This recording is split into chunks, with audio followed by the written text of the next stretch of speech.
What is the one thing every human being fears more than death itself? Being buried alive. And for most of human history, this wasn't just a fear. It was happening to real people, in real coffins, underground. And some of them woke up.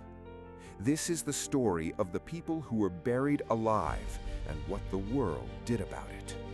To understand how this happened, we need to go back to the 1700s and 1800s. Medicine was nothing like it is today. Doctors had no heart monitors, no brain scans, no machines to confirm death. They checked for a pulse, they held a mirror under the nose, they waited a few hours, and then they buried you. The problem was, some conditions could mimic death so perfectly that even trained doctors could not tell the difference. Cholera, catalepsy, deep coma, severe epilepsy, all of these could slow the heartbeat to almost nothing, drop the body temperature, stop visible breathing entirely. To every doctor standing in that room, the person looked completely dead, but they weren't. And so they were buried alive. Now here is where it gets truly horrifying. When scientists and historians began opening old graves in Europe, they found something that kept them up at night. Scratches on the inside of coffin lids, torn fabric, broken fingernails embedded in the wood, bodies found face down, having turned over after burial. One estimate from the 1800s suggested that as many as 1 in every 100 people buried may have been buried alive.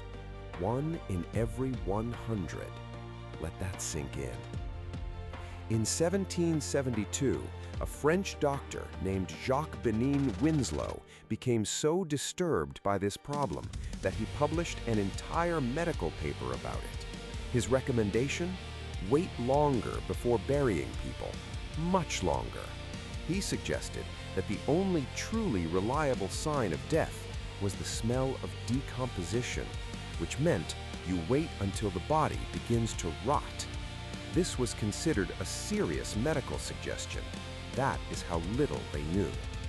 But one story stands above all others.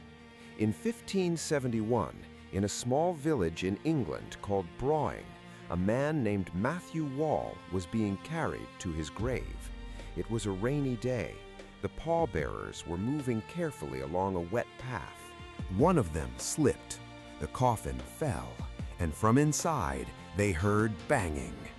They stopped. They looked at each other. They opened the coffin. Matthew Wall was alive. He had been in a deep coma, so deep that every doctor who examined him declared him dead. He lived for many more years after that day, and every single year, until his actual death, the village of Broing celebrated the anniversary of his survival. They rang the church bells, they swept the path where the coffin fell. That tradition continued for over 400 years. To this day, every October 2nd, the bells of St. Mary the Virgin Church in Broing still ring in memory of the man who came back from the dead, because a pallbearer slipped on a wet path. But Matthew Wall was one of the lucky ones. Others were not. In France, a woman named Madame Bobin was buried after doctors declared her dead from fever. When her grave was opened years later for another burial in the family plot, they found her body face down. Her burial gown was torn to shreds from the inside. She had woken up. She had struggled. She had tried to get out, and nobody had heard her. In Germany, a young woman was buried after falling into a death-like coma. A grave robber broke into her coffin that same night, hoping to steal the ring on her finger. When he cut her finger to remove the ring, she woke up. She screamed. He ran. She walked home in her burial clothes in the middle of the night and knocked on her own front door. Her family, who had just buried her hours earlier, nearly died of shock themselves. She lived for decades after that night and had several children. She was saved by a grave robber. These stories spread across Europe like wildfire, and the fear grew. So much so that it got a name: taphophobia, the fear of being buried alive. And it wasn't just ordinary people who had this fear. Frédéric Chopin, one of the greatest composers who ever lived, was so terrified of being buried alive that he left specific instructions before his death. He begged, pleaded that his heart be cut out of his body before burial, just to make sure. His wish was granted. George Washington, the first president of the United States, made a similar request on his deathbed. He asked his doctors to wait at least 2 days before burying him. He was terrified. Edgar Allan Poe, who wrote some of the most chilling horror stories in history, was himself obsessed with this fear. He wrote an entire short story about it called The Premature Burial. Many historians believe it wasn't entirely fiction. Now, humanity has always been good at one thing. When there's a problem, someone invents a solution. And so, the safety coffin was born. The concept was simple. If you woke up inside a coffin, you needed a way to tell the world. The first safety coffins had a simple string attached to the body, running up through the ground, connected to a bell above the grave. If you moved, the bell rang. Someone sitting nearby, a grave watcher, would hear the bell.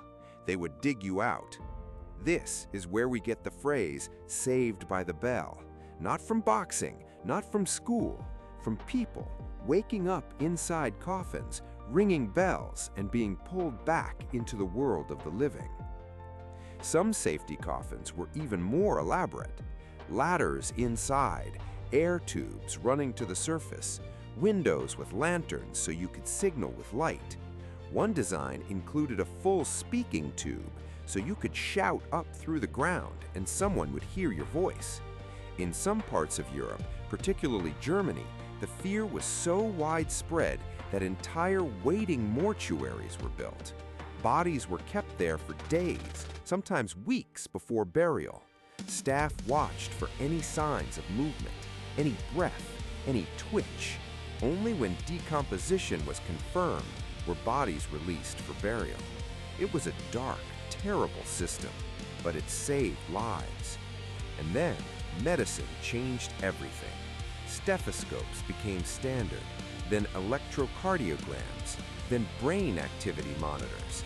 The science of confirming death became reliable. The safety coffins were no longer needed. The waiting mortuaries closed. Taphophobia faded from everyday life, though it never fully disappeared. Even today, some people include instructions in their wills asking doctors to take extra precautions before burial, just in case, because the fear never truly goes away. And perhaps it shouldn't, because here is the final thought I want to leave you with.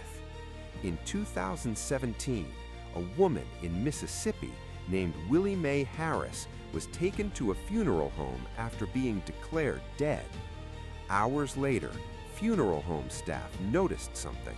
She was breathing. She was alive. She had been declared dead by a medical professional in the modern world with all our technology.